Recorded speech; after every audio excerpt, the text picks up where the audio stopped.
1 Samuel chapter 17.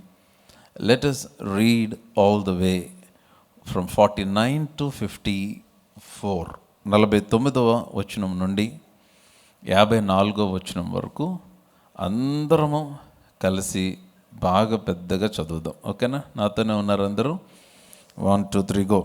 తన సంచిలో చేయి వేసి అందులో నుండి రాయి ఒకటి తీసి ఒడిసెలతో విసిరి ఆ ఫిలిస్తీని నుదుట కొట్టెను.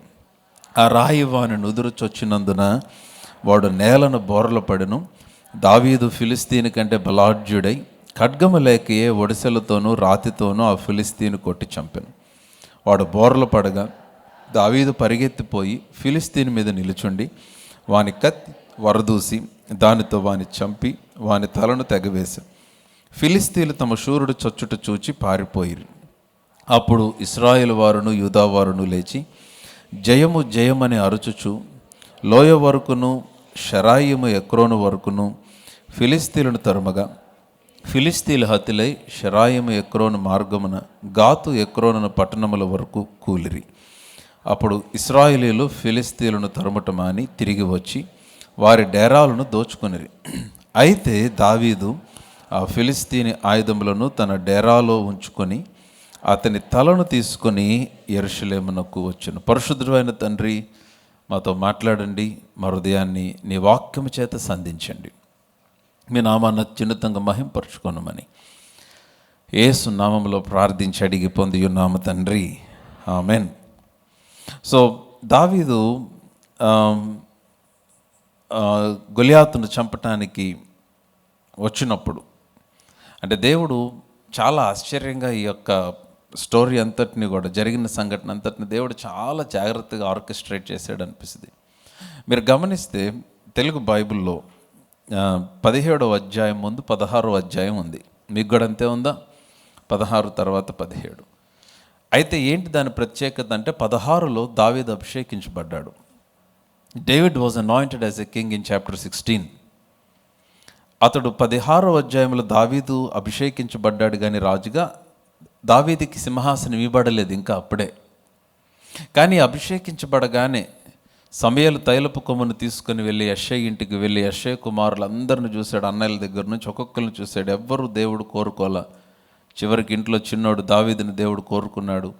ఆ తైలమును దావీదు మీద కృమ్మరించాడు. దావీదును రాజుగా అభిషేకించాడు తన సహోదరుల ఎదుట.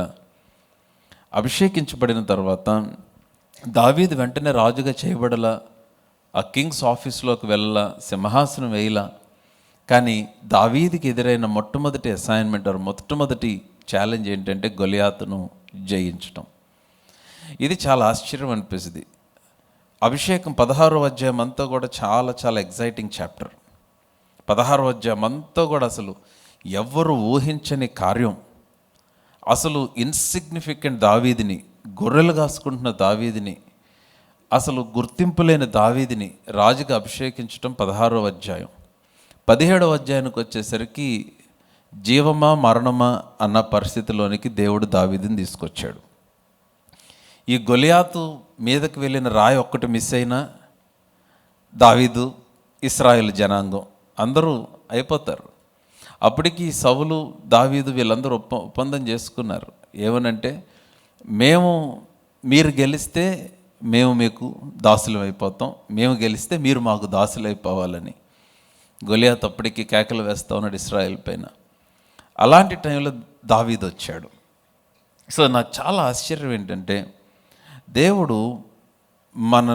దేవుడు మనకు అభిషేకమనిచ్చి అభిషేకను రుజువు చేయడానికి దేవుడు చాలా చాలా సవాలుతో కూడిన పరిస్థితులను ఆయన అనుమతిస్తాడు. నా God anoints in the private but he confirms in the public. ఆయన రహస్యంగా అభిషేకిస్తాడు, బహిరంగంగా దాన్ని రుజువు చేస్తాడు. నీకు రహస్యంగా వాగ్దానం ఇస్తాడు, బహిరంగంగా ప్రతిఫలం ఇస్తాడు. నీకు రహస్యంగా ఆయన తన స్వరమును వినిపింప చేస్తాడు. ఆయన నీతో మాట్లాడాడని, నీతో ఉన్నాడని, నీకు వాగ్దానం చేశాడని, ఆయన నీ పక్షమనే ఉన్నాడని అందరూ తెలుసుకున్నట్లు ఆయన రుజువు చేస్తాడు. నా మాటలు అర్థమైతే బిగ్గరగా హల్లెలూయా. సో అట్లాగా దావీదు దావీదుని అభిషేకించినప్పుడు ఎవరు లేరు అక్కడ. దావీదు అన్నయ్యలు ఉన్నారు, దావీదు నానున్నాడు, యెషై అంతే. ఊరందరికి తెలియదు, ఇశ్రాయేల్ జనాంగానికి తెలియదు, సౌలుకు కూడా తెలియదు. ఎందుకంటే సౌలుకు చెప్పకుండా వచ్చాడు దావీదు సమూయేలు. ఎందుకంటే తెలిస్తే సౌలు ఎక్కడ చంపేస్తాడని అదొక భయం. ఇశ్రాయేల్ సైన్యానికి తెలియదు. సో కాబట్టి దేవుడు ఊరికే మామూలుగా వెళ్ళిపోయి, ఇప్పుడు సమూయేలు దేవుడు నాకు చూపించాడు, నేను వెళ్ళి నూనె పోసాను, ఇప్పుడు నెక్స్ట్ రాజు దావీదే అంటే ఎవరేమంటారు, ఎవరు ఒప్పుకుంటారో తెలియదు, ఎవరు ఒప్పుకోరో తెలియదు. కాబట్టి అసలు ఎవరు కాదనలేని ఒక స్థితిని దేవుడు క్రియేట్ చేస్తాడు దావీదుకి. దావీదు రాజు అయితే ఇంక దావీదు తప్ప వేరే వారిని ఎన్నుకోలేని, కోరుకోలేని ఒక స్థితిని దావీదుకి దేవుడు క్రియేట్ చేశాడు. ఒక ఛాలెంజింగ్ సిచ్యువేషన్ తీసుకొచ్చాడు, దావీదు నా స్థలంలోనికి తీసుకొని వచ్చాడు. దావీదు పక్షంగా దేవుడు నిలబడ్డాడు. దావీదు ద్వారా ఇశ్రాయేలు వారందరికీ గొప్ప విజయం కలుగజేయబడింది. వారందరూ సౌలుకి 1000, దావీదుకు 10,000 అని కేకలు వేశారు. హల్లెలూయా. సో ఇప్పుడు ఎవరి దగ్గరికన్నా వచ్చి నీకు సౌలు కావాలా, రాజుగా దావీదు కావాలా అంటే వారు నిశ్చయంగా దావీదే కావాలంటారు. ఆ విధంగా వారు అనున్నట్లుగా దేవుడు ఆ సిచ్యువేషన్ని కలుగజేశాడు. ఆమేన్. సో దేవుడు నీతో మాట్లాడతాడు, దేవుడు నీకు వాగ్దానం ఇస్తాడు, దేవుడు నీ రహస్య ప్రార్థన వింటాడు. రాత్రులను ఒక్కదానివే నీవు కార్చిన కన్నీరు ఆయన చూస్తాడు. ఆయన నీతో చేసిన వాగ్దానమును ఆయన మర్చిపోకుండా ఎవ్వరు కాదనలేని, ఎవరు డినై చేయలేని ఒక స్థితిలో నీ పక్షమని ఆయన ఉన్నాడని ఆయన రుజువు చేసుకుంటాడు. అదే జరిగింది ఇక్కడ దావీదు జీవితంలో. సరే, దావీదు వచ్చాడు, అంత గొడవగా ఉంది, ఏం జరుగుతుందన్నాడు, తెలుసుకున్నాడు. తెలుసుకొని దావీదు అక్కడ గొలియాతుతో పోరాటం ఆరంభించాడు. 17వ అధ్యాయానికి రండి. 1 సమూయేలు గ్రంథం 17వ అధ్యాయము 20వ వచనం ఒకసారి చూద్దాం. Let's go to verse 20. 20వ వచనం. దావీదు ఉదయమున లేచి ఒక కాపరికి గొర్రెలను అప్పగించి ఆ వస్తువులను తీసుకొని యెషై తనకిచ్చిన ఆజ్ఞ చొప్పున ప్రయాణమైపోయెను. అయితే అతడు కందకమునకు వచ్చునప్పటికీ వారును వీరును పంక్తులుగా తీరి జయము జయమని అరుచుచు యుద్ధమునకు సాగుచుంటే. నేను చాలాసార్లు ఈ స్టోరీ చదివాను, కానీ ఈ వచనం ఫస్ట్ టైం చూస్తున్నా. నేను దావీదు గొలియాతుని గురించి చాలాసార్లు నేను కూడా బోధించాను, కానీ ఈ వచనం ఇట్ స్టూడ్ అవుట్. పరిశుద్ధాత్మ దేవుడు నాకు ఈ వచనంలోని ఒక మాటను నాకు ఫోకస్ చేస్తూ ఉన్నాడు. మీరు బాగా గమనించండి. దావీదు ఉదయమున లేచాడు, నెంబర్ 1. రెండవది, తన గొర్రెలన్నీ ఒక కాపరికి అప్పగించాడు.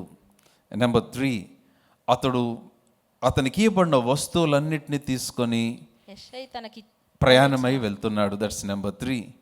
అండ్ నెంబర్ 4, అతను ఏం చేశాడంటే ఈ వస్తువులన్నీ, అంటే అన్నయ్యలకి ఇవ్వాల్సిన వస్తువులన్నీ దావీదు తీసుకొని యుద్ధ భూమికి వచ్చాడు. ఎందుకంటే అన్నయ్యలందరూ సైన్యంలో ఉన్నారు. అక్కడ యుద్ధ భూమికి వచ్చాడని వాక్యంలో రాయబడలా. అక్కడ ఏమని రాయబడిందంటే అతడు కందకమునకు వచ్చినప్పటికీ అన్నమాట. తెలుగు బైబిల్లో కందకము అని ఉంది. కందకము అన్న మాటకి ఇంగ్లీష్లో ట్రెంచ్ అన్నమాట.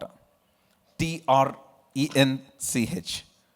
ట్రెంచ్ అన్న మాట కందకము అన్న మాట దగ్గర, కందకము అన్న మాట దగ్గర ట్రెంచ్ అన్న మాట రాయబడి ఉంది. సో మీరు గమనిస్తే దానికి ఉన్న మరొక తెలుగు మాట ఏంటంటే లోయ అన్నమాట, లేకపోతే గొయ్యి అన్నమాట, లేకపోతే ఒక గుంట అన్నమాట. సో ఇప్పుడు సమస్య ఏంటంటే వీరు ఇప్పుడు దాకా ఎక్కడున్నారంటే కందకంలో ఉన్నారంటే they are in a lower level than the ground level. ఉన్న ఆ గ్రౌండ్ లెవెల్ కంటే వీరు కిందకు ఉన్నారు. సో ఎప్పుడైనా గమనించండి, మీరు క్రిందకు ఉంటే శత్రువు పెద్దగా కనిపిస్తాడు. సో వీరి కింద గొలియాతు పెద్దోడు అయి ఉండొచ్చు సైజులో, గొలియాతు అజాన్బాహుడు అయి ఉండొచ్చు, గొలియాతు చాలా హైట్ ఉండుండొచ్చు, కానీ ఉన్నదానికంటే ఇంకా ఎక్కువ ఎందుకు కనిపిస్తున్నాడంటే వీరు ఉండాల్సిన చోట కంటే ఇంకా కింద నుండి చూస్తున్నారు. వీళ్ళు కందకంలో ఉన్నారు. There in the trench. Now see, giant killers ఏం చేస్తారంటే, somebody shout I'm a giant killer.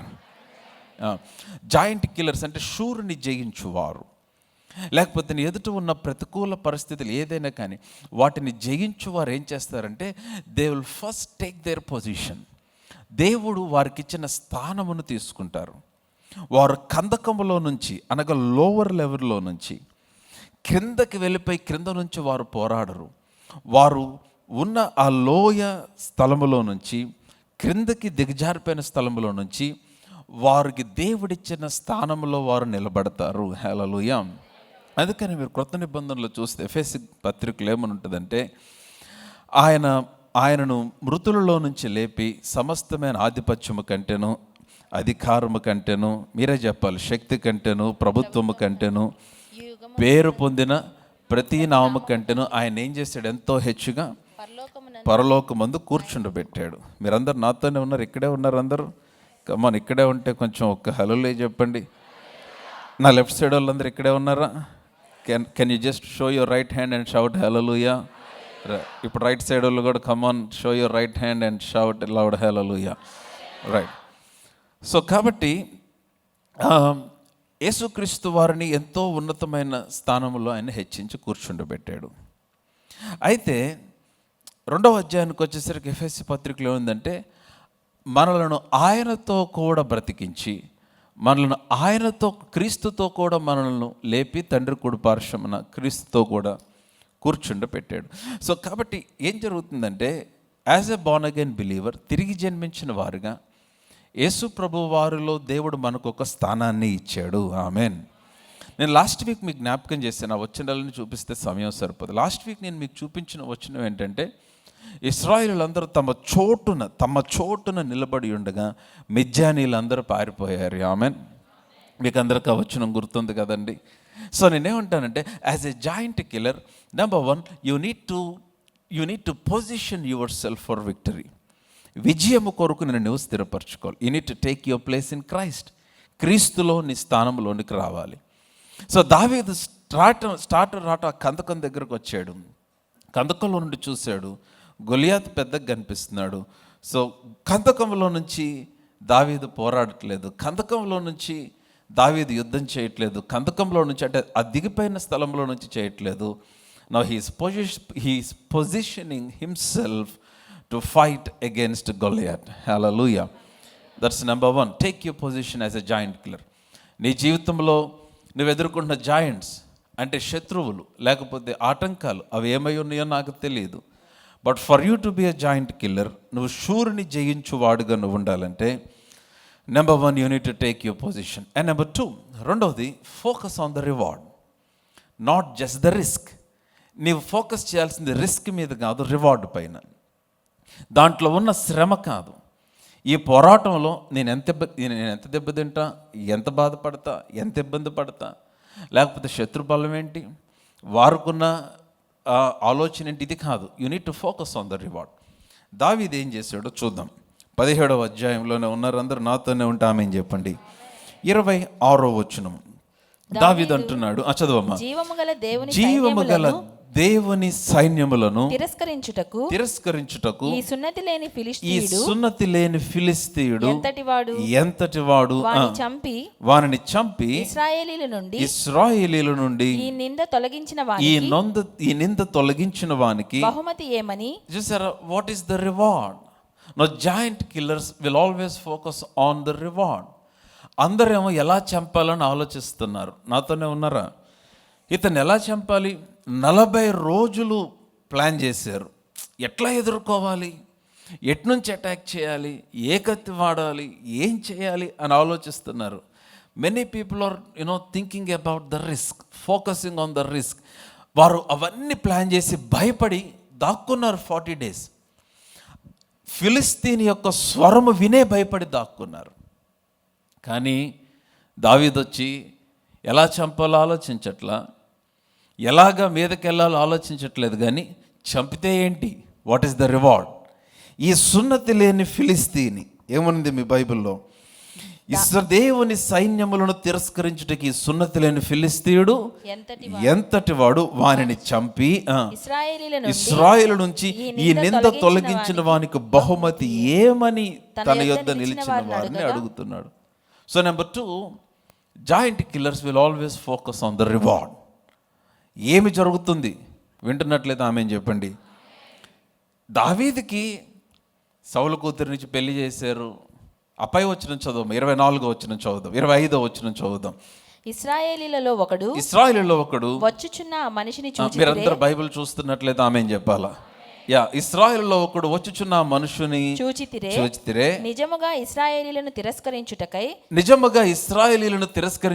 వాడు బయలుదేరుచున్నాడు. వానిని చంపిన వానికి రాజు బహుగా ఐశ్వర్యము కలుగు చేసి తన కుమార్తెనిచ్చి పెండ్లి చేసి వాని తండ్రి ఇంటి వారిని ఇశ్రాయేలీలలో స్వతంత్రులుగా చేయుననగా. ఎంత పెద్ద రివార్డ్ అసలు ఇది! బహుగా ఐశ్వర్యం ఇస్తాడన్నాడు, అంతేకాదు కూతురు నుంచి పెళ్లి చేస్తా అన్నాడు, అంతేకాదు ఇశ్రాయేలీలలో వారి తండ్రి ఇంటి వారిని స్వతంత్రులుగా చేస్తానన్నాడు. ఇవన్నీ ఈయనే మళ్ళీ అడుగుతున్నాడు దావీదు. పై వచనంలోనే విన్నాడు, మళ్ళీ నెక్స్ట్ వచనంలో, ఎందుకంటే he is focusing on the reward. Now listen to me. ఐశ్వర్యం ఇవ్వటం ఒక రివార్డ్ అయితే, కూతురుని ఇవ్వటం ఒక రివార్డ్ అయితే, తన తండ్రి ఇంటి వారికి ఒక గుర్తింపునిచ్చి ఇశ్రాయేలులో స్వతంత్రులుగా చేయటం ఒక రివార్డ్ అయితే, వీటన్నిటికి మించిన రివార్డ్ దావీదుకి కలిగిన గొప్ప రివార్డ్ ఏంటంటే, ఒక దేశం అంతటిని, ఒక జనాంగం అంతటిని శత్రువు చేతిలో ఉండి విడిపించటం. అంటే దావీదు యొక్క తరము తర్వాత తరముల వారిని సంపూర్ణంగా శత్రువు చేతిలో ఉండి విడిపించాడు. No if you are a giant killer, somebody shout I am a giant killer. నువ్వు జాయింట్ కిల్లర్ అయితే, ఏం జాయింట్లు ఉంటాయి పాస్టర్ గారు నాకు? నీ depression can be your giant. నీ లోన్లీనెస్, నీకున్న ఒంటరితనం, నీకున్న డిప్రెషన్, మీకున్న ఆర్థిక ఇబ్బంది, కొన్నిసార్లు మీకున్న హెల్త్ ఇష్యూ అవ్వచ్చు. మీరు దేని గురించో నమ్ముతున్నారు, చాలా సంవత్సరాలైంది, ఇంకా జవాబు రాలా. It can B a joint. నేను చెప్తున్న దేవుని సేవకుని ఈరోజు మీరు మీ మీద పలుకుతున్న మీదట ఉన్న ప్రతి జాయింట్ని ఈ రోజున మీరు జయించబోతూ ఉన్నారు. Hallelujah. So if you are a giant killer, నీవు నీ ఎదుట ఉన్న శూరుని, వీరుని, శత్రువుని చంపువాడువైతే, ఎదిరించువాడువైతే, నీకు వచ్చే రివార్డ్ ఏంటో తెలుసా? నీకు జయము కలగటం కాదు, నీ పోరాటం వలన నీ తర్వాత నీ పిల్లల తరము వారు నెమ్మది పొందుకుంటారు, వారు విశ్రాంతిని పొందుకుంటారు, వారు మీ వలన కలిగిన విజయాన్ని వారు అనుభవించడం ఆరంభిస్తారు. Hallelujah. So number 1, you take your position in Christ. క్రీస్తులోని స్థానమును తీసుకో, వాగ్దానమును నమ్ము, ప్రార్థనలో స్థిరపరచుకో. Number 2, focus on the reward. నీకు ఇవ్వబడిన నీ దాని వలన కలగబోవు గొప్ప ఫలము ఏంటో దానిపైన నీవు దృష్టి ఉంచాలి. అందరు నాతోనే ఉంటే బిగ్గరగా ఆమేన్ చెప్పండి. సరే, ఇదంతా మొత్తానికి విన్న తర్వాత దావీదు యుద్ధానికి వెళ్తున్నాడన్న సంగతి ఆ నోట వెళ్ళి మొత్తానికి సౌలు చెవిలో పడింది. సౌలు దావీదుని పిలిపించాడు.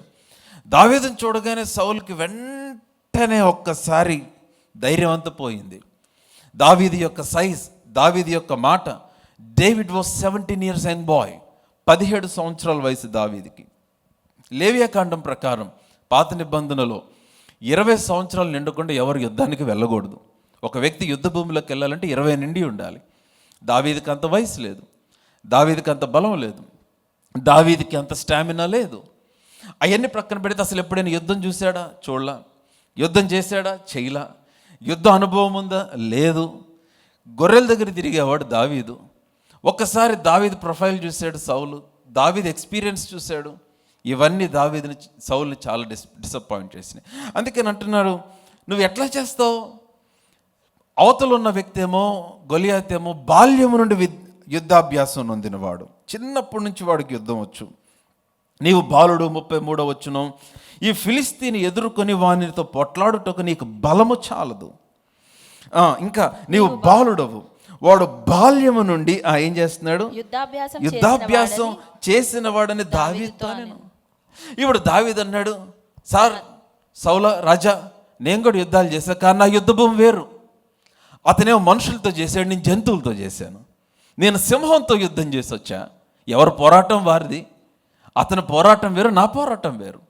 అతని సమస్య వేరు, నా సమస్య వేరు. అతనికి ఫ్యామిలీ ఇష్యూ ఉండుండొచ్చు, నాకు కెరియర్ ఇష్యూ ఉంది. అతనికి మ్యారేజ్ ఇష్యూ ఉండుండొచ్చు, నాకు పిల్లల ఇష్యూ ఉంది. అతనికి ఫైనాన్షియల్ ఇష్యూ ఉండుండొచ్చు, నాకు హెల్త్ ఇష్యూ ఉంది. అతని పోరాటం వేరు, నా పోరాటం వేరండి. అతని యుద్ధ భూమి వేరు, నా యుద్ధ భూమి వేరు. నేను నా తండ్రి గొర్రెలను కాస్తున్నప్పుడు ఎలుకబంటి వచ్చింది, ఆ తర్వాత సింహం వచ్చింది. ఎలుకబంటిని కొట్టి చంపేశా, సింహాన్ని కొట్టి చంపేశా. కాబట్టి నాకు ఒక విషయం అర్థమైంది సౌలా, విను. ఎలుగుబంటిని కానీ సింహాన్ని కానీ చంపింది నేను కాదు. ఎలుగుబంటిని నేను చంపగలిగానంటే, సింహాన్ని నేను చంపగలిగానంటే నాతో ఉన్న నా దేవుడైన యెహోవానే చేశాడు. కాబట్టి నా ఎదుట ఎలుగుబండైనా, సింహమైనా, గొలియాత్ అయినా, అత్తగారైనా, తోడుకోడలైనా ఒకటే, ఎవరైనా ఒకటే. ఎందుకంటే నా విజయాన్ని నిర్ణయించేది నా ఎదుట ఉన్న శత్రువు కాదు, నా విజయాన్ని నిర్ణయించేది నాతో ఉన్న నా దేవుడు మాత్రమే. Hallelujah, come on loud hallelujah. So కాబట్టి David was not moved by the enemy that is before him. కాబట్టి గొలియాతు అంటే పెద్ద ఫీలింగ్ అనిపించట్లేదు దావీదుకి. సింహాన్ని చూసి వచ్చాడు కదా. గొలియాతు కన్నా చెప్తే అర్థమయ్యేది, సింహానికి అర్థం కాదు, మాట అర్థం కాదు, అది పశువు. గొలియాతు కన్నా ఏదైనా మాట్లాడితే తిరిగి రెస్పాండ్ అవ్వగలడు. ఎలుగుబంటికి ఏం మాట్లాడితే ఏం రెస్పాండ్ అయ్యింది. చిన్న కదలిక కూడా అటాక్ అనుకొని డిఫెండ్ చేసుకోవటానికి జంతువులు ప్రయాసపడతాయి, ప్రయత్నం చేస్తాయి. అలాంటి జంతువుల మీద, క్రూర మృగములను జయించి వచ్చా నేను. అదే అంటాడు, నాకు మనుషులతో యుద్ధం తెలియదు కానీ నేను కూడా యుద్ధ భూమిలో నుండే వచ్చా. కానీ నా యుద్ధ భూమి వేరు. నా యుద్ధ భూమిలో దేవుడు నా పక్షము గుండి ఎలుగుబంటి నోటు నుంచి, సింహపు నోటు నుంచి నన్ను విడిపించి తీసుకొచ్చాడు. కాబట్టి I'm confident enough Saul, I'm sure the same God who gave me victory over a lion and a bear. ఒక ఎలుగుబంటి మీద, సింహము మీద నాకు విజయమునిచ్చిన అదే దేవుడు సున్నతి లేని ఈ ఫిలిస్తీని మీద కూడా విజయమును కలుగు చేయబోతూ ఉన్నాడు. హల్లెలూయా, లౌడ్ హల్లెలూయా. సో కాబట్టి David was trying to convince సాల్. సౌలును ఒప్పించడానికి ప్రయత్నిస్తున్నాడు. నువ్వు నన్ను పంపించు చూడు, ఈ రోజున యెహోవా దేవుడిని నేను రుజువు చేస్తాను అన్నాడు. సరే, అయినా సాల్ కొంతవరకు కన్విన్స్డ్. సరే, ఓకే, నువ్వే వెళ్దు కానీ నా వస్త్రాలు వేసుకొని వెళ్ళన్నాడు. Number 3, a giant killer will never go for something that he do not have. శూరుని జయించువాడు తన దగ్గర లేని వాటి కొరకు ప్రయాసపడడు. he will just be himself.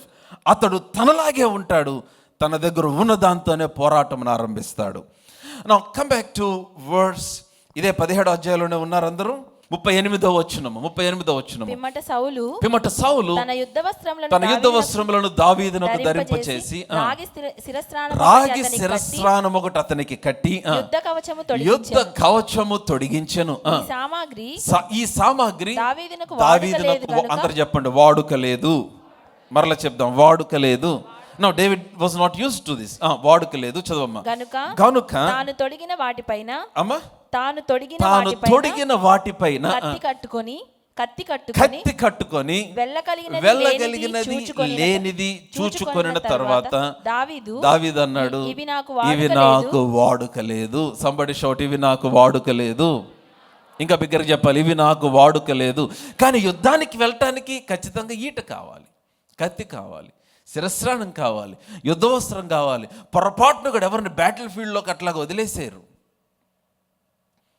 కవచం పట్టుకున్నాడు, యుద్ధవస్త్రం వేసుకున్నాడు, కత్తి పట్టుకున్నాడు, ఈట పట్టుకున్నాడు, అన్ని పట్టుకుని అన్నాడు, నా వలన కాదు, నాకు అంత ఎక్స్పీరియన్స్ లేదు, అసలు నాకు కంప్యూటరే తెలియదు, నాకు అసలు ఈ లాంగ్వేజే తెలియదు, ఈ కోడింగ్ రాదు, నాకు అసలు ఈ ప్రోగ్రామింగ్ ఎలా నాకు ఇవేమీ తెలియదు, నాకు అసలు మరి ఎలా చేస్తావు, నీకు వాడుక లేదు. దేవుడు నాతో మాట్లాడుతూ అన్నాడు, go with what you have and I will add what you need. నీ దగ్గర ఉన్న దాంతో నువ్వు ఆరంభించు, నీకు కావాల్సిందంతా నేను అనుగ్రహిస్తాను అన్నాడు. నీ దగ్గర ఉన్న దాంతో ఆరంభించు, నీకు కావాల్సిందంతా నేను సమకూరుస్తాను అంటున్నాడు ఆయన. Go with what you have, begin with what you have and God will add what you need. దేవుడు నీకు అవసరమైన సమస్తము, నీ గమ్యమునకు అవసరమైన సమస్తము, నీ భవిష్యత్తుకు అవసరమైన సమస్తము ఆయన నీకు సమకూర్చువాడై ఉన్నాడు. హల్లెలూయా. సో కాబట్టి దావీదు ఏం చేశాడు, అవన్నీ ధరించుకొని తాను వెళ్ళగలడో లేదో చూసుకున్నాడు.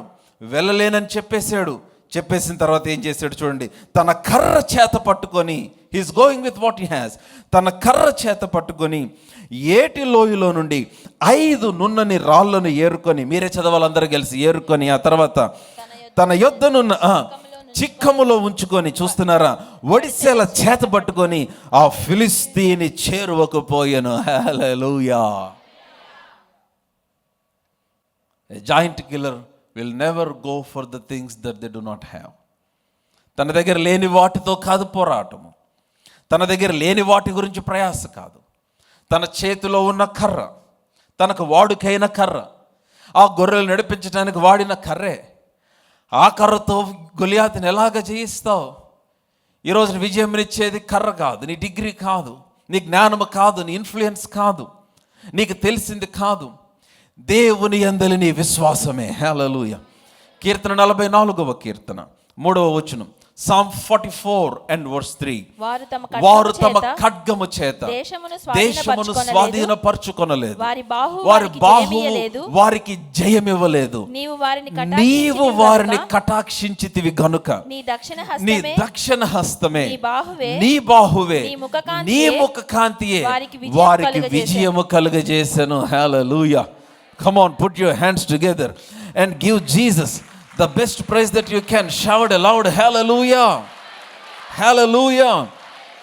మీ సంగతి నాకు తెలియదు.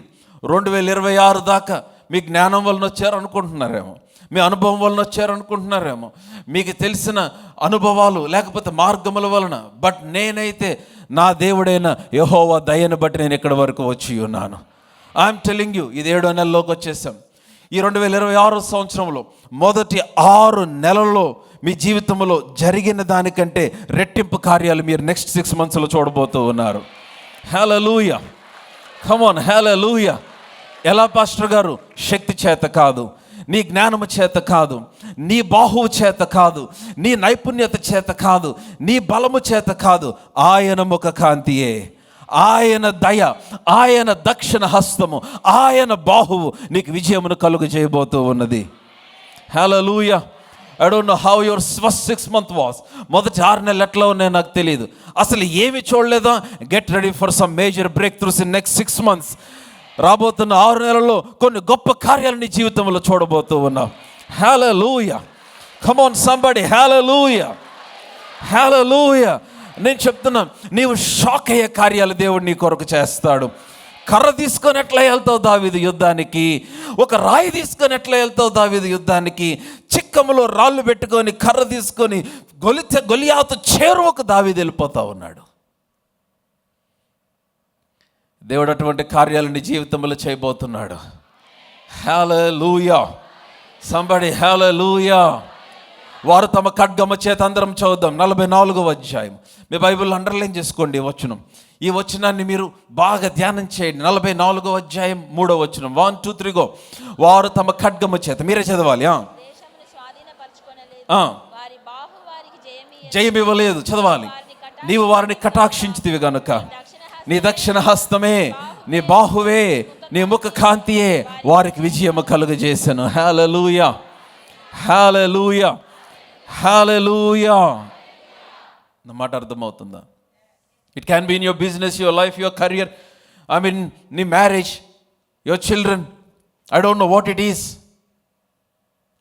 ఆయన బాహువే, ఆయన ముఖ కాంతియే, ఆయన దక్షిణ హస్తమే నీ పక్షముగా కార్యములు చేసేది. సో కాబట్టి నా చేతిలో ఏది ఉంటే ఏంటి? యెహోవా ఖడ్గము నా చేతిలో ఉన్న కర్ర కాదు, యెహోవా ఖడ్గము నా చేతిలో ఉన్న డిగ్రీ కాదు, యెహోవా ఖడ్గము నా చేతిలో ఉన్న జ్ఞానము కాదు. యెహోవా ఖడ్గం ఏంటంటే ఆయన వాగ్దానమునకు నేను విధేయత చూపటమే ఆయన ఖడ్గమై ఉన్నది. కనుక యెహోవా ఖడ్గమే నా ఖడ్గమై ఉన్నది. హల్లెలూయా. అందుకనే కేక వేశారు, యెహోవా ఖడ్గము గిద్యోను ఖడ్గం. లాస్ట్ వీక్ నేను మాట్లాడిన మాట. సరే, దావీదు అలా బయలుదేరి గొలియాతు మీదకి వెళ్ళాడు. And you know the story. గొలియాతుకి దావీదుకి మధ్య కాన్వర్జేషన్ స్టార్ట్ అయింది. దావీదు కోపం వచ్చేస్తుంది, గొలియాతు కోపం వచ్చేస్తుంది దావీదును చూసి. 40 రోజులుగా భయపడుతున్న సైన్యం, అసలు నా దగ్గర రావటానికే భయపడుతున్న సైన్యం, అలాంటి వ్యక్తి మీదకి ఒక చిన్న కుర్రోడు కర్ర పట్టుకొని వస్తుంటే గొలియాతుకి చాలా చాలా చాలా కోపం వచ్చింది. కర్ర పట్టుకొని వచ్చేస్తుంది ఏంటన్నాడు. 45వ వచనం దావీదు అంటున్నాడు, నీవు కత్తియు ఈటెయు బల్లెమును ధరించుకొని నా మీదకి వచ్చుచున్నావు. అయితే నీవు తిరస్కరించిన ఇశ్రాయేలీల సైన్యములకు అధిపతియగు యెహోవా పేరట నేను నీ మీదకి వచ్చుచున్నాను. హల్లెలూయా. అంటే ఏమంటున్నాడు గిద్యోను, దావీదు ఏమంటున్నాడు గొలియాతుతో? నీ ఖడ్గము నీ బల్లెము, నీ ఈట, నువ్వు వాటితో యుద్ధం చేస్తున్నావు. నా ఈట, నా బల్లము, నా ఖడ్గము ఏంటంటే సైన్యములకు అధిపతికి యెహోవాయే అన్నాడు. హల్లెలూయా. నీవు దేని మీద ఆధారపడుతున్నావో నా ఆధారం అది కాదు గొలియాతు. నీవు కత్తి మీద, ఈటి మీద, లోక సంబంధమైన వాటి మీద ఆధారపడుతున్నావు. నా దేవుడైన యెహోవా నాకు ఆధారమై ఉన్నాడు. కనుక ఈ రోజున యెహోవా కత్తి చేత, ఈట చేత యుద్ధము చేయవాడు కాడని నేను మీరందరూ తెలుసుకుంటారు అన్నాడు. హల్లెలూయా. ఇంకా బిగ్గరగా హల్లెలూయా. ఎలావుడు హల్లెలూయా. 46వ వచనము. ఈ దినమున చదవమ్మా. యెహోవా నిన్ను నా చేతికి అప్పగించును, నేను నిన్ను చంపి నీ తల తెగవేతును. ఇశ్రాయేలీయులలో దేవుడున్నాడని లోక నివాసులందరూ తెలుసుకొనున్నట్లు నేను ఈ దినమున ఫిలిష్తీయుల యొక్క కళేబరములను, ఆకాశ పక్షులకును, భూమృగములకు ఇత్తును. నెక్స్ట్ వర్స్ 47వ వచనం. అప్పుడు యెహోవా కత్తి చేతను, ఈట చేతను రక్షించువాడు కాడని ఈ దండు వారందరూ తెలుసుకొందురు. యుద్ధము యెహోవాదే. హల్లెలూయా. సంబడి షౌట్, యుద్ధము యెహోవాదే. నా మాట అర్థమవుతుందా? ఆయన కత్తి చేత, ఈటి చేత యుద్ధము చేయవాడు కాడు. His way of fighting is different. His style of winning is different. ఆయన చేసే విధానము వేరు, ఆయన పని చేసే విధానం వేరు. వాట్ యు నీడ్, నీకు కావాల్సిందంతా ఒకటే, your obedience to his word. ఆయన వాక్కునకు నీ విధేయత, యువర్ టోటల్ సరెండర్, అదే నీ ఖడ్గం. దేవునికి సంపూర్ణంగా అప్పగించుకున్న అనుభవం. It's not I but you. It's not I, జీవించేవాడు నేను కాదు, క్రీస్తే. It's not I, no more me, నేను కాదు, క్రీస్తే. You should be replaced with Christ. క్రీస్తు చేత నీవు రీప్లేస్ చేయబడిన అనుభవంలోనికి, సంపూర్ణంగా ఆయనకు అప్పగించుకున్న అనుభవంలోనికి నువ్వు వెళ్ళిపోయినప్పుడు నీ స్థానములో ఆయన నీ పక్షముగా నిలబడి నీకు విజయమును కలుగు చేయవాడై ఉన్నాడు. రాయి తీశాడు, 5 రాళ్ళు ఏరాడు దావీదు. ఆ లోయలో 5 నున్నటి రాళ్ళు వేరాడని వాక్యములో రాయబడి ఉంది. ఉందా మీ బైబిల్లో? 40వ వచనం. తన కర్ర చేత పట్టుకొని ఏటి లోయలో నుండి 5 నున్నని రాళ్ళు ఏరుకొని, చూసారు 5 నున్న, సంబడి షౌట్ 5 stones. 5 రాళ్ళు వేరుకున్నాడు. ఎందుకు 5 రాళ్ళు ఏరుకున్నాడో తెలుసా? గొలియాతుకి ఇంక 4 సహోదరులు ఉన్నారు. 5గురిని టార్గెట్ చేసేసాడు. నేను చెప్తున్నా, listen to me. Giant killers will always look at the reward. Listen to me. 5గురిని టార్గెట్ చేసేసాడు. ఒక్కడి తర్వాత ఇంకోటి తర్వాత ఇంకొకటి చంపేద్దామని దావీదు ఫిక్స్ అయిపోయాడు. లిసన్ టు మీ. మిగిలిన 4 సహోదరుల గురించి కూడా చూపిస్తాం మీకు వాక్యంలో నుంచి. 5 రాళ్ళు తీసుకున్నాడు. 17వ అధ్యాయంలో దావీదు గొలియాతు స్టోరీ ఒక్కటే క్లోజ్ అయింది. కానీ విషయం ఏంటంటే, మిగిలిన 4 సహోదరులు 17వ అధ్యాయంలో దావీదుని ఎదుర్కోవాల. దావీదు వయసు పెరిగిన తర్వాత, దావీదు రాజైన తర్వాత, పట్టాభిషేకం పొందిన తర్వాత, దావీదు కూడా కుమారులు కలిగిన తర్వాత భవిష్యత్తు తరముల వారు మిగిలిన 4 సహోదరులు ఎదుర్కొన్నారు. కానీ ఈ 5గురి మీద విజయం ఎప్పుడు వచ్చేసిందంటే, దావీదు చిన్నవాడుగా ఏటిలో రాళ్ళు ఏరినప్పుడే వచ్చేసింది. హల్లెలూయా. నేను అదే ఇందాక నుండి చెప్తూ ఉన్నాను. నీకు వచ్చే reward, as a giant killer నీకు వచ్చే రివార్డ్ ఏంటంటే, ఈరోజు నీ ప్రార్థన నీ ఒక్క సమస్యకే పరిష్కారం కాదు. ఇదే సమస్య రేపొద్దున నీ కొడుకులు ఎదుర్కొంటే వారు శ్రమనొందకుండా పరిష్కారాన్ని చూస్తారు. ఈరోజు నువ్వు ఎదుర్కొంటున్న సమస్య విషయంలో, నువ్వు ఎదుర్కొంటున్న పోరాటం విషయంలో, నువ్వు ఎదుర్కొంటున్న శోధన విషయంలో నీవు చేయుచున్న ప్రార్థన, నీ ఉపవాసము, నీ వాగ్దాన ఒప్పుకోలు, ఇది కేవలం నీ ఒక్కడికే పరిష్కారం కాదు. నీ తర్వాత తరములు ఆ విజయము పైన నివసించే గొప్ప కృపను దేవుడు విడుదల చేస్తూ ఉన్నాడు. నీ పోరాటము నీ కుమారుల విశ్రాంతి అయి ఉంటుంది. నీ పోరాటము నీ పిల్లల విశ్రాంతి అయి ఉంటుంది. అందుకనే ప్రియ తండ్రి, ప్రియ తల్లి, listen to me. Don't ever neglect the fight that is before you. నీ ఎదుట ఉన్న ఏ పోరాటాన్ని నెగ్లెక్ట్ చేయొద్దు. మీరు వింటున్నారా? చాలామంది తల్లిదండ్రులు కొన్ని శోధనలు టాలరేట్ చేస్తారు, కొన్ని బలహీనతలు. Dear father, listen to me. Dear mother, the temptation that you are tolerating today, ఈ రోజున నీవు సహిస్తున్న కొన్ని శోధనలు, నీవు సహిస్తున్న కొన్ని బలహీనతలు రేపొద్దున నీ కుమారులకు శాపం అయిపోద్ది. జాగ్రత్త. వారిపైన తలలో వారు మొయ్యలేని భారం అయిపోద్ది. ఈ రోజున you should not tolerate certain things. నువ్వు పోరాడాలి. ద లస్ట్ ఆ moral failure or that financial battle or whatever it is, you need to take your stand. నువ్వు నిలబడి నువ్వు పోరాడు, because you are a giant killer. నేను చెప్తున్నాను, ఇప్పుడు నీకు విడుదల రావటమే కాదు, నీ తర్వాత నీ సంతతి కూడా ఈరోజు నువ్వు చేయుచున్న పోరాటం నుండి విశ్రాంతి పొందుకుంటుంది. Hallelujah. Are you all following? నేను మాట్లాడేది అందరికి అర్థమవుతుందా అండి? 5 రాళ్ళు తీసుకున్నాడు దావీదు. ఒక రాయి గొలియాతును కొట్టాడు, మిగిలిన 4 రాళ్ళు ఏం చేశాడు?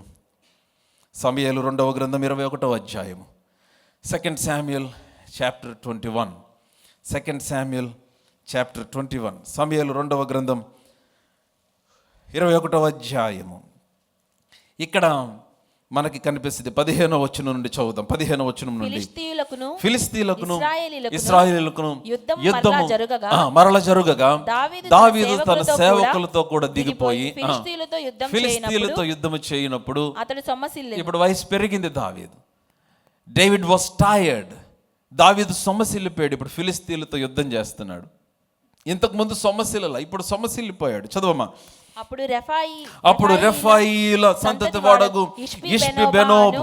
ఈ పేర్లు చాలా బాగుంటాయి, ఈజీగానే ఉంటాయి, మీరు ఎవరు కంగారు పడకండి. ఓకే, ఇతను బ్రదర్ నెంబర్ 1, గొలియాత్ మొదటి సహోదరుడు ఇష్బిబెనోబు. సో ఈ ఫస్ట్ బ్రదర్ వచ్చాడు. అతడు ఇష్బిబెనోబు అని ఒకడు ఉండెను. అతడు ధరించి ఉన్న ఖడ్గము క్రొత్తది. మీ బైబిల్ చూస్తుంటే ఆమె చెప్పండి. వాని ఈట 300 తులముల ఎత్తడి గలది. అసలు ఇన్ని నీటిలు పెట్టుకుని నీళ్ళు ఎట్ట తిరుగుతారు నాకు అర్థం కావట్లా. 300 తులముల ఎత్తడి గలదంట ఆ ఈట, ఒక్క ఈట. నేను దావీదును చంపేదనని అనుకుంటున్నాడు, ఎందుకంటే వీళ్ళ అన్నయ్యని చంపేశాడు కదా. బ్రదర్ నెంబర్ 1 ఇష్బిబెనోబు వచ్చాడు, దావీదును చంపేద్దాం అనుకున్నాడు. కానీ ఇశ్రాయేలీయులు ఆ రోజు లేచి, యాక్చువల్గా దావీదు అలసిపోయాడు, దావీదు కూర్చుండిపోయాడు. దావీదు కాదు అక్కడ యుద్ధం చేసింది, దావీదుతో ఉన్న దావీదు సంతతి వారు, ఆ నెక్స్ట్ జనరేషన్ వారు నిలబడి ఆ రోజున ఇష్బిబెనోబును చంపేశారు. హల్లెలూయా. కమ్ ఆన్ సంబడీ లౌడ్ హల్లెలూయా. ఇష్బిబెనోబ్ అంటే అర్థం ఏంటో తెలుసా? The one who sits in high place, ఉన్నత స్థలములో కూర్చుండువాడు అని అర్థం. అంటే దాని అర్థం ఏంటో తెలుసా? A formidable obstacle. He represents a formidable obstacle. Listen to me, giant killer. Somebody shout, I am a giant killer. అతను ఫస్ట్ గొలియాతుని జయించాడు. నెంబర్ 2, రెండవ జాయింట్ ఏంటంటే ఏ ఫార్మిడబుల్ ఆబ్స్టకల్. నువ్వు ఎదుర్కోలేని ఒక ఆటంకము. అదేంటో నాకు తెలీదు. It can B internal are it can B external. అది అంతరంగం అవ్వచ్చు, బాహ్యం అవ్వచ్చు. ఒక భయంకరమైన ఆటంకం నీ జీవితంలో ఈరోజు నువ్వు ఏది ఎదుర్కొంటున్నావో నాకు తెలియదు. ఎదుట ఉన్న ప్రతి ఆటంకమును ఈరోజున యేసు నామములో నీవు కోరదోలబోతూ ఉన్నావు. ఎందుకని? Somebody showed I am a giant killer. నా మాటలు అర్థమవుతున్నాయా? యాక్చువల్గా ఇష్బిబెనోబు కూడా రాయి అప్పుడే తీస్తాడు ఈయన.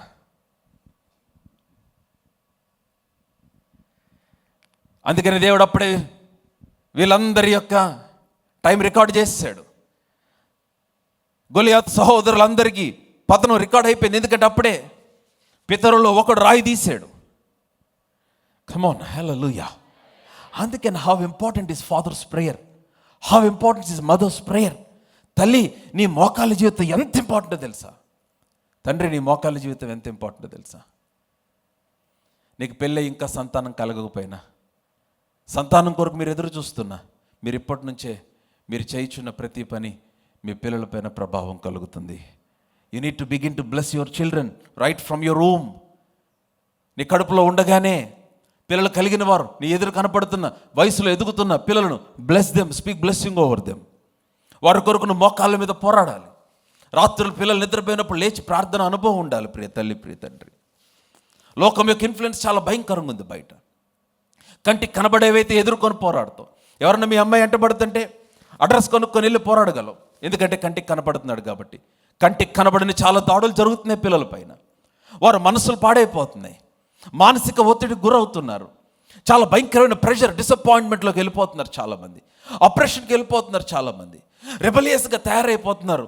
ఈ కంటికి కనబడని ఇన్విజిబుల్ దాడి, ఈ అటాక్స్ అన్నిటిని ఎలా జయిస్తావు నువ్వు? ఎలా ఎదుర్కొంటావు? వాటి అడ్రస్ ఏంటి? ఎక్కడ పొందుకుంటావు? నువ్వు మోకాళ్ళ మీదకి రావాలి, ప్రార్థనలో పోరాడాలి, నీ పిల్లల పేరు ఎత్తిపట్టి ప్రార్థన చేయాలి, నీ పిల్లల్ని ప్రార్థనతో కప్పేసేయాలి. నీ ప్రార్థన ప్రభావం కింద నీ పిల్లలు బ్రతకాలి. కమాన్, నీ పోరాటమే వారి విశ్రాంతిగా మార్చబడుతుంది. రేపొద్దున వారు సమస్యలు ఎదుర్కోరని కాదు, ఎదుర్కొంటారు ఖచ్చితంగా. నీకంటే కఠినమైన సమస్యలు ఎదుర్కోవచ్చు, నీవెదుర్కొన్నటువంటి సమస్యలు ఎదుర్కోవచ్చు. కానీ విషయం ఏంటంటే, నువ్వు మోకరించినప్పుడే వారికి విజయం వచ్చేసింది. ఇప్పుడు వారు ఊరికే నిలుచుండి యెహోవా కలుగజేయ రక్షణ మాత్రమే చూడాలి వారు. Come on somebody, hallelujah, aloud hallelujah. Am I making some sense this morning? నా మాటలు అందరికి అర్థమవుతున్నాయా? So number 1, brother number 1 Ishbibenob. అతన్ని చంపేశారు, అతను చనిపోయాడు. అతని ఈట 300 తులముల ఎత్తడిగలిగింది. అయినా అతన్ని చంపేశారు. వర్స్ 18, 18వ వచనంకి వచ్చేద్దాం. అటు తర్వాత ఫిలిష్తీయులతో గోబు దగ్గర మరలా యుద్ధము జరగగా హుషాతీయుడైన సిబ్బెకై రెఫాయిల సంతతి వాడగు సపును చంపెను. Brother number 2 సపు. పేర్లు బాగున్నాయా? సాప్, హిజ్ నేమ్ ఇస్ సాప్. ఇతని పేరు సపు. అంటే అర్థం ఏంటంటే ఎ థ్రెషోల్డ్. అంటే అర్థం ఏంటంటే ఇట్ ఈస్ ఎ సింబల్. పాత దినాలు ఎట్లా ఉండేదంటే ఒక ఎంట్రీ పాయింట్ లాగా, ఒక గవని, పట్టణం యొక్క గవని లాగా. ఇది ఎలాగుందంటే సపు అంటే అర్థం ఏంటంటే నీ ఎదుట ఉన్న ఒక ద్వారమునకు హీజ్ లైక్ ఎ థ్రెషోల్డ్, ఒక ఆటంకములాగా, లేదంటే ఒక గుమ్మములాగా. నేను చెప్తాను, సప్పును జయించటం అంటే అర్థం ఏంటంటే నీ ఎదుట ఉన్న సాతాను కోటగోడలు, నీ ఎదుట సాతాను ఆపేసిన అద్భుతాలు, నీ ఎదుట సాతాను ఆటంకపరుస్తున్న ప్రతి వాటికి ఒక థ్రెషోల్డ్ లాగా వాడు అక్కడ ఉండిపోయాడు. ఈ రోజున నీ జీవితంలో ఉన్న ప్రతి ఆటంకము, ప్రతి సప్పును ఈరోజు నువ్వు కూలద్రోయబోతూ ఉన్నావు. Hallelujah, come on, hallelujah. ఎందుకని somebody shout, you are a giant killer. ఆ థ్రెషోల్డ్ ఎక్కడ ఉండొచ్చు? నీ మనసులో ఉండొచ్చు, నీ శరీర బలహీనత అయి ఉండొచ్చు. It can be your personal weakness. ఒక థ్రెషోల్డ్ పాయింట్ ఉంటుంది, అద్భుతాలను ఆగిపోయేవి. శత్రువు కరెక్ట్గా గవిని దగ్గర పట్టుకొని ఉంటాడు. అందుకని అబ్రహాముతో దేవుడు చేసిన వాగ్దానం గుర్తుందా? ఇస్సాకుని బలిపీఠం మీద పెట్టినప్పుడు, వద్దొద్దు నువ్వు చంపబా, కాగాగు, అతనికి మారుగా ఇదిగో నీవు మరొకడిని పెట్టని పొటేలను పెట్టిన తర్వాత అన్నాడు, నీ సంతతి వారు శత్రువుల యొక్క గవిని స్వాధీనపరుచుకుంటారు. Your descendants will overtake the gates of the enemy. ఎందుకు గవిని? The threshold. శత్రువు గవిని వాడు అక్కడ పట్టుకొని ఉంటాడు, రాకుండా. సప్పు అంటే అర్థం ఏంటంటే ద థ్రెషోల్డ్. నీ మీదకి రాకుండా పట్టబడి ఆపి ఇట్లా బిగపెట్టుకొని ఉన్న అద్భుతాలన్నీ యేసు నామములో విడుదల చేయబడును గాక. హల్లెలూయా, విడుదల చేయబడును గాక. సంబడి షౌట్ హల్లెలూయా. ఆమె జాయింట్ కిల్లర్. చెప్పాలి, ఆమె జాయింట్ కిల్లర్. మీకు అలా కనిపించకపోయినా ఆమె జాయింట్ కిల్లర్. మిమ్మల్ని చూస్తే మీకు అలా కనిపించాలి, బట్ సంబడి షౌట్ ఆమె జాయింట్ కిల్లర్. ఓటమి అసలు నీ డిక్షనరీలో లేదండి. నువ్వు క్రీస్తుని అంగీకరించావు, ఆయన విశ్వాసం ఉంచావు. నేను రాత్రి యూత్ మీటింగ్లో అదే మాట్లాడుతూ ఉన్నాం మన చర్చిలో, యూత్ సర్వీస్లో. ఫెయిల్యూర్ అనేది మన పోర్షన్ కాదు. ప్రతికూల పరిస్థితులు ఎదురవ్వని నేను అంటలా, శోధనలు ఎదురవ్వని నేను అంటలా. వాటన్నిటిలో విజయోత్సవంతో ఊరేగించుచున్న దేవునికి స్తోత్రం అన్నాడు Paul. Hallelujah. Thanks be to God who causes us to triumph in all these things. వీటన్నిటిలో విజయోత్సవంతో ఊరేగించుచున్నవాడు. అండ్ బ్రదర్ నెంబర్ 3, 3వ సహోదరుడు, 19వ వచనం. తర్వాత గోబు దగ్గర ఫిలిష్తీయులతో ఇంకొకసారి యుద్ధము జరగగా అక్కడ బెత్లెహేమీయుడైన ఎల్హానాను గిత్తీయుడైన గొలియాతు సహోదరుని చంపెను. ఒక్క నిమిషం, ఈ సహోదరుడి పేరు ఇక్కడ రాయిలా. ఆ పేరేమన్నా కొంచెం కష్టంగా ఉందేమో తెలియదు, మరి ఇక్కడ సమయాల దగ్గర రాయిలా. దినవృత్తాంతముల గ్రంథానికి రండి. దినవృత్తాంతముల గ్రంథం, మొదటి గ్రంథం, 20వ అధ్యాయము, 1 Chronicles chapter 20. ప్రభు నాతో మాట్లాడుతున్నాడు అన్న వాళ్ళందరూ ఆమె చెప్పండి. దినవృత్తాంతములు మొదటి గ్రంథం 20. మళ్ళీ సేమ్ స్టోరీ దినవృత్తాంతాల్లో కూడా కనపడుతుంది మనకి. నేను ఆ స్టోరీ అంతా చదవను కానీ ఊరికి ఆ పేరు కోసం 5వ వచనం చదువుదాం. 5వ వచనం. మరలా ఫిలిష్తీయులతో యుద్ధము జరగగా యాయీరు కుమారుడైన ఎల్హానాను గిత్తీయుడైన గొలియాతు సహోదరుడు లహ్మీ, ఇతని పేరు లహ్మీ. లహ్మి అంటే ఎ వారియర్, ఒక వీరుడు అని అర్థము. ఓ వీరుడు. నేను చెప్తున్నాను, శత్రువు ఎలా కనిపిస్తాడు అంటే వీరుడులాగా వస్తాడు, మీదకి శూరుడులాగా వస్తాడు. ఫిలిస్తీన్ల యొక్క శూరుడు గొలియాతుని ఎట్లాగ దావీదు చంపాడు. నేను చెప్తున్నా, నీ మీదకి లేచిన ప్రతి శూరుడును హతమార్చబోతూ ఉన్నావు. హేళలో ఎందుకని? ఆమె giant killer. Lahmi brother number 3 and brother number 4. ఒకసారి చూడండి. ఇప్పుడు మరలా సమూయేలు గ్రంథానికి వచ్చేయండి, 21వ అధ్యాయానికి వచ్చేయండి.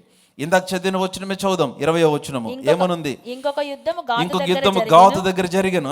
అక్కడ మంచి కాదు ఒకసారి 19వ వచనం చదువుదాం. 19వ వచనం. తర్వాత లహ్మి గురించి ఇంకా నీ లహ్మి దగ్గరే ఉన్నా, చదవమ్మా. తర్వాత గోబు దగ్గర ఫిలిస్తీన్లతో ఇంకొకసారి యుద్ధం జరగగా అక్కడ బెత్లెహేమీయుడైన యెహరెయారెగీము కుమారుడగు ఎల్హానాను గిత్తీయుడైన గొలియాతు సహోదరుని చంపెను. వాని ఈట కర్ర నేతగాని దోనె అంత. ఇంత పెద్ద పెద్ద ఈటలు వేసుకొని తిరిగేస్తున్నారు వీళ్ళు. అతని ఈట కర్ర ఎంత పెద్దది? నేత గాని దోనె అంత. మీరు కొంతమంది డాక్టర్ల దగ్గరికి వెళ్తే హాస్పిటల్స్కి, వాళ్ళ పేరు కంటే డిగ్రీలో పెద్దగా కనిపిస్తాయి. ఇట్లాగే నేత గాని దోనె అంత పెద్ద ఈట. చూసారా? ఎంబీబీఎస్ అని, డీజీఓ అని, ఎఫ్జీబీ చాలా చాలా చాలా కష్టపడి చదువుకుంటారు. కొంత ప్రొఫెసర్స్ ఉంటారు కాలేజీలో, ప్రొఫెసర్స్, వాళ్ళ దగ్గర కూడా డిగ్రీలు అట్లాగే. కొంత డబుల్ ఎంఏలు చేసేస్తారు, పిహెచ్డీలు చేస్తారు. ఒక ఆంటీ ఉన్నారు, ఇప్పటికి షీ స్టిల్ ఎలా నెల్లూరులో ఉంటారు. అంటే ఆంటీకి 86 సంవత్సరాలు, 86 ఇయర్స్. మనవాళ్ళు మనవరాళ్ళు. అంకుల్ వెళ్ళిపోయారు ప్రభు దగ్గరికి. ఆంటీ ఇప్పుడు ఏం చేస్తున్నారంటే పిహెచ్డీ చేస్తున్నారు. ఆంటీ రిటైర్ అయిపోయారు, గవర్నమెంట్ ఎంప్లాయీకి రిటైర్ అయ్యి హ్యూజ్ పెన్షన్ డ్రా చేస్తారు ఆంటీ ఎవ్రీ మంత్. కానీ ఇప్పుడు చేసేది ఏంటంటే పిహెచ్డీ. ఆ పిహెచ్డీ అంటే ఎప్పుడు కంప్లీట్ అవుతుందో నాకు తెలియదు, ఆంటీ ఎంతవరకు ఉంటారో తెలియదు. చాలామంది ఇట్లాగే. Nothing wrong you know. Academic excellence ఉండాలి ఖచ్చితంగా, బాగా చదువుకోవాలి. కానీ నీ ఆధారము దేవుడై ఉండాలి, నీ దృష్టి దేవుని మీదే ఉండాలి. ఇతను వచ్చాడు, లహ్మి వచ్చాడు, ఎ వారియర్. అతని ఈట కర్ర ఎట్లా ఉందంట? నేత గాని దోనె అంత పెద్దది. కానీ ఇతని కోసం కూడా దావీదు ఎప్పుడు రాయి తీసాడు. హల్లెలూయా. మీరు తీయాలి, రాలి. నీ ఎలాలో ఏదో నాకు తెలియదు. ఆ ఎలాలో వెనక మోకాళ్ళ అనుభవంలోనికి వచ్చేయాలి. ఆ రాళ్ళు తీసి నీ చిక్కంలో వేసుకోవాలి. నీ పిల్లల కొరకు, ఎంతమంది పిల్లలు మీకు, వారికి ఒక్కొక్కరికి ఒక్కొక్క రాయి తీయండి. వారి మీదకి లేస్తున్న శోధనలకు సంబంధించిన కొన్ని రాళ్ళు తీయండి. And begin to declare blessing over your children. నీ పోరాటం నీ పిల్లల విశ్రాంతి అవుతుంది. This is brother number 3 and brother number 4. Next వచ్చిన 20వ వచనం. ఇంకొక యుద్ధము గాతు దగ్గర జరిగెను. అక్కడ మంచి ఎత్తరి ఇతనికి పేరే రాయలా అసలు. ఎన్ అన్నేమ్డ్ బ్రదర్. క్రానికల్స్లో లేదు, శామ్యుయల్లో లేదు, 2 పుస్తకాల్లో ఇతని పేరు రాయలా. కానీ ఇతని గురించి వివరించారు. ఏ కన్ఫ్యూజ్డ్ స్ట్రక్చర్. అసలు అర్థం కాని ఒక ప్రత్యేకమైన వ్యక్తి. అతని గురించి ఏమని రాసిన? మంచి ఎత్తరి, అంటే చాలా అజానుబాహుడు, చాలా హైట్ ఉంటాడు. అందుకే అతని గురించి పేరంత ఎందుకు, అందరికంటే ఎక్కువ హైట్ ఎత్తినా అనుకుంటా అని చెప్పి వాక్యంలో కూడా ఏమని రాశారంటే ఒక ఎత్తరి. ఒకడుండను, ఒక్కొక్క చేతికి 6 వేళ్ళు, అట్లాగా 2 చేతులకి 12 వేళ్ళు, మొత్తం 2 కాళ్ళకి 12, మొత్తం కలిపి ఎన్ని? మీ బైబిల్లో ఉన్న మాటే 24 వేళ్ళు అతనుకుండెను. అతడు రెఫాయిల సంతతివాడు. సో ఇతను దేనికి సాదృశ్యం అంటే అర్థం కాని సమస్యలకు సాదృశ్యం. ఎందుకంటే ఈ వ్యక్తి అర్థం కావట్లా. ఏ చేయికి చూసిన అందరికి 5 ఉంటే 6 ఉంటున్నాయి, ఇంకో చేయికి 5 ఉంటే 6 ఉంటున్నాయి, కాళ్ళకు కూడా 5 ఉంటే 6 అంటే 24. Structure is different, confusing character. అర్థం కాని సమస్యలు వచ్చినాయా మీకు ఎప్పుడైనా? ఖచ్చితంగా వచ్చి ఉంటాయి. నేను పాస్టర్ గారు, నేను ప్రార్థన చేస్తున్నా, ఉపవాసం ఉంటున్నా, దశంభాగం ఇస్తున్నా, సీడ్స్ సో చేస్తున్నా, మిరకల్ సీడ్స్ సో చేస్తున్నా, మందిరానికి వస్తున్నా, ఆరాధన చేస్తున్నా, అషరింగ్లో కూడా ఉన్నా, అన్ని చేస్తున్నా. But the things that I'm going through, నేను ఎదుర్కొంటున్న సమస్యలు నాకు అర్థం కాకుండా ఉన్నాయి. ఈరోజు దేవుని సేవకునిగా మీద పలుకుతూ ఉన్నాను. ఆ సమస్య ఎందుకు వచ్చిందో తెలుసా? To reveal your destiny. నీ గమ్యమును బయలుపరచడానికి ఆ సమస్యలు వచ్చినాయి నీ ఎదుటికి.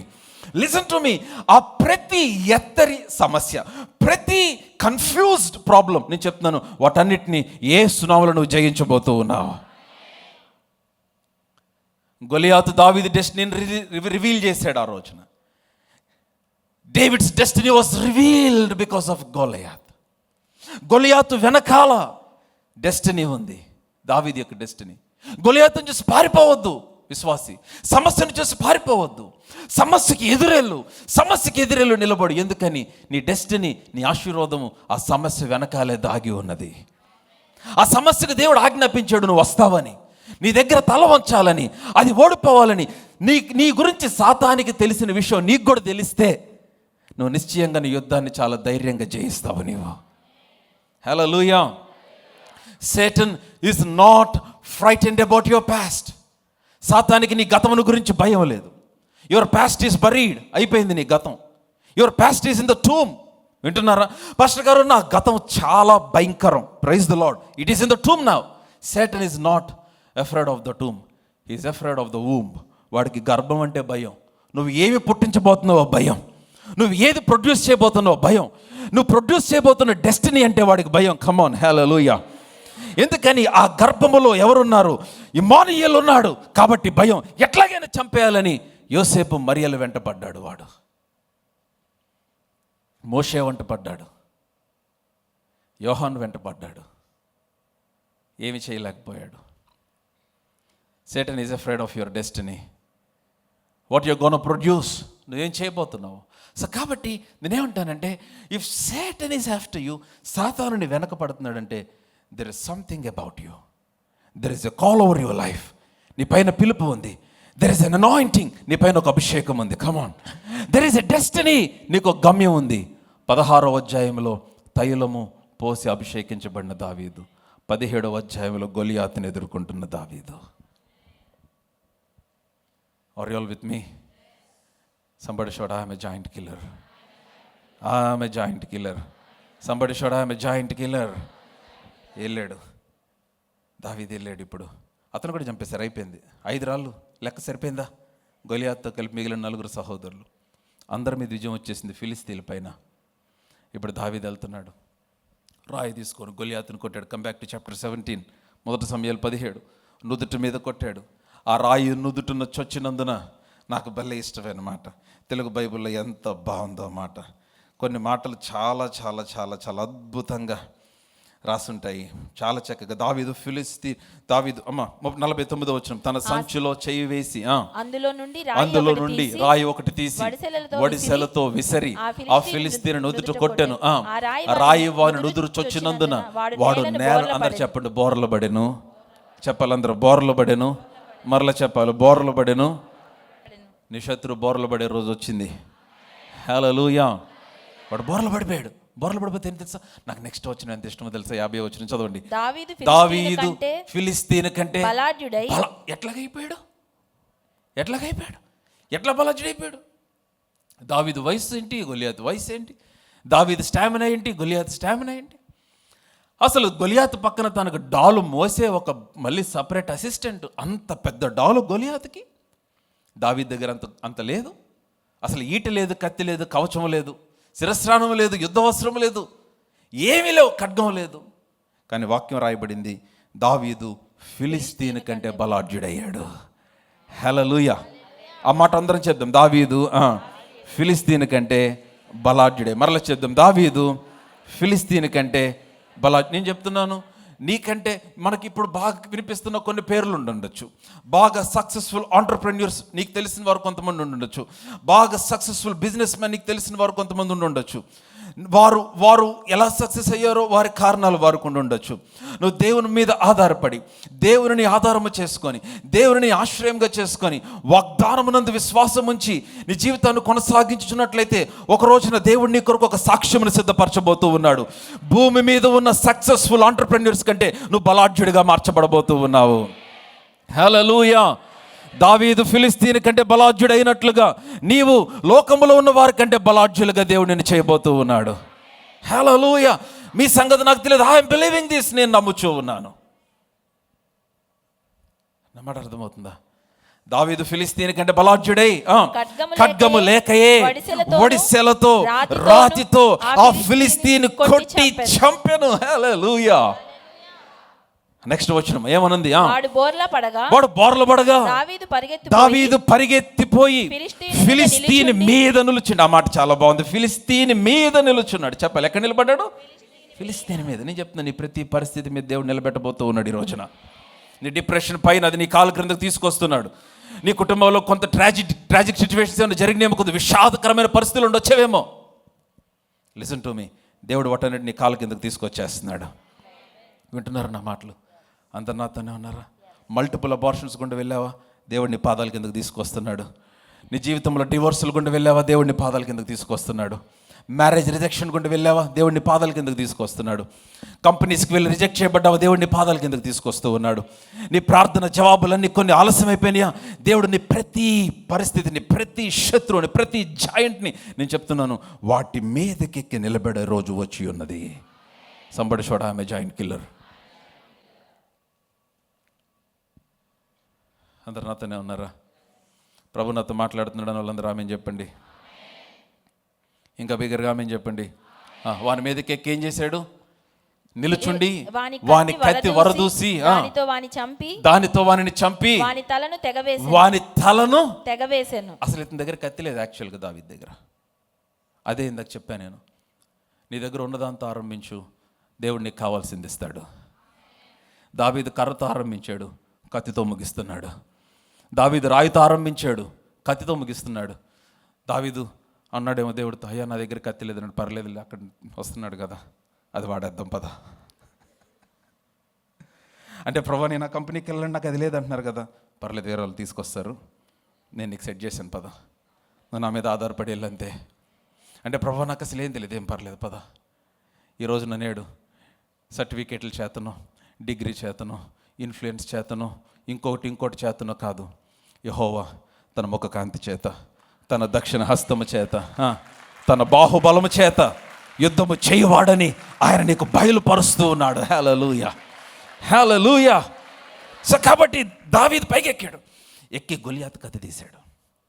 గొలియాతు కత్తి తీసి గొలియాతుని చంపుతూ ఉంటే వాట్ ఎ బ్యూటిఫుల్ సైట్. చంపేశాడా? చెప్పాలి, చంపేశాడా లేదా? ఇంత బాధపడుతున్నారేంటి మీరు? గొలియాతు బ్యాచ్ ఎవరు ఉన్నారు ఇక్కడ?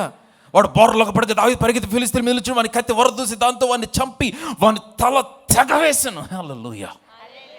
ఫిలిస్తీన్లు తమ శూరుడు చచ్చుడు చూచి పారిపోయారు.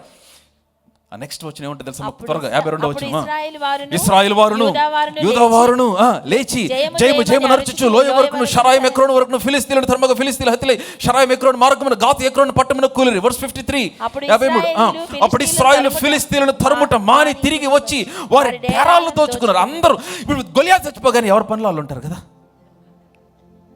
వీళ్ళు డేరాల దగ్గరికి వెళ్ళిపోయారు. ఏమున్నాయో నగలు ఉన్నాయేమో, ఎందుకంటే యుద్ధం నుంచి ఇంటికి వెళ్తే ఏమో తీసుకొస్తానని చెప్పొచ్చారేమో మేడంకి. నీకెందుకు నేను మంచి బ్రేస్లెట్లు తెస్తాను, ఫిలిస్తీన్ల దగ్గర బాగానే ఉంటే నేను తెస్తాగా, నీకెందుకు? సో వీళ్ళందరూ గొలియాతుని చంపేస్తే వీళ్ళందరూ వెళ్ళిపోయారు, డేరాల దగ్గరికి వెళ్ళి దోచుకుంటున్నారు. కానీ దావీదు మాత్రం ఏం చేశాడు తెలుసా? దావీదు ఫిలిస్తీన్ల ఆయుధములను తన డేరాలో ఉంచుకున్నాడు. చూసారా? దావీదు మాత్రం డేరాకి వెళ్ళిపోయాడు. దావీదు కూడా అర్థం కావట్లా. లుక్ టు మీ, నా వైపు చూడండి అందరూ. గొలియాతు తల తెగ నరికాడు. జుట్టు పట్టుకొని ఇట్లా తల ఇట్లా పట్టుకొని మొండం అంతా వేరే అయిపోయింది, పట్టుకొని ఇట్లా నడుస్తా ఉన్నాడు దావీదు. Imagine, visualise. దావీదు గొలియాత్ తల పట్టుకొని గొలియాత్ ఆయుధములన్నీ తీసుకొని వెళ్ళి డేరాలోకి వెళ్ళి కూర్చున్నాడు, తన డేరాలోకి. ఎవరికి అర్థం కావట్లేదు, దావీదు కూడా అర్థం కావట్లేదు. షాక్లో ఉన్నాడు దావీదు. ఇశ్రాయేలు సైన్యమునంతటిని భయపెట్టిన వాడు తల అక్కడ నుంచి నరాలు ఎలాడుతున్నట్టున్నాయి కింద నుంచి, గొంతులో నుంచి. నేను చెప్తున్న, దేవుడిని పక్షంగా ఉంటే క్రూరంగా నీ శత్రువుకు చూపిస్తాడు నీ పక్షంగా ఉన్నాడని. హల్లెలూయా, హల్లెలూయా. ఐఎమ్ టెల్లింగ్ యూ, ఎంతకాలం నా కొడుకును బాధ పెట్టిన సమస్య ఏంటో దేవుడు తీసుకురమ్మంటాడు. వాటిని క్రూరంగా దేవుడు వాటి పక్షంగా వ్యవహరిస్తాడు. హల్లెలూయా. నీ పక్షంగా ఉన్నాడని రుజువు చేస్తాడు. ఆ తల పట్టుకొని తీసుకుని వెళ్ళి డేరాలో పెట్టుకొని కూర్చున్నాడు దావీదు. అక్కడేమో గొలియాత్ తల, పక్కన గొలియాత్ ఆయుధంలో దావీదు కూర్చున్నాడు. దేవుడు నాతో మాట్లాడుతూ అన్నాడు, tell to your church, go to faith center tomorrow morning and tell to your people, tell them to bring back the authority to their home. నీ అధికారంని తిరిగి నీ ఇంట్లోనికి తీసుకెళ్లాలని దేవుడు మాట్లాడుతూ ఉన్నాడు. Hallelujah, come on, hallelujah. Bring back that power to your house, bring back that power. ఆ శక్తిని మరలా నీ ఇంట్లోనికి తీసుకొని ఈ రోజు నువ్వు వెళ్తూ హల్లెలూయా. అప్పుడు ఆయుధాలన్నీ అందరూ వెళ్తున్నారు కదా డేరాల్లోంచి, ఆయుధాలు మాత్రం దావీదు దగ్గర పెట్టుకున్నాడు. తల మాత్రం తీసుకొని గొలియాత్ దగ్గరికి వెళ్ళాడు. సౌలు దగ్గరికి వెళ్ళాడు. సౌలుకు చూపించాడు. ఇప్పుడు సౌలుకు పడిపోయింది మాట. దావీదు చేతిలో తల. ఏం అర్థం కావట్లా. Listen to me. నా మాట వింటున్నట్లయితే ఆమె చెప్పండి. నిజంగానే వింటున్నారా? యుద్ధం యెహోవాదే. You are giant killer. I'm telling you are giant killer. ఎదుటిన్న ప్రతి జాయింట్ ఏదైనా కానీ I'm telling you need to take your position, focus on the reward and begin with what you have. దేవుడు నీకు ఇచ్చిన దాంతో ఆరంభించు. And I'm telling you every problem that is before you, అది నీ ఎదుట నేల పడిపోద్ది.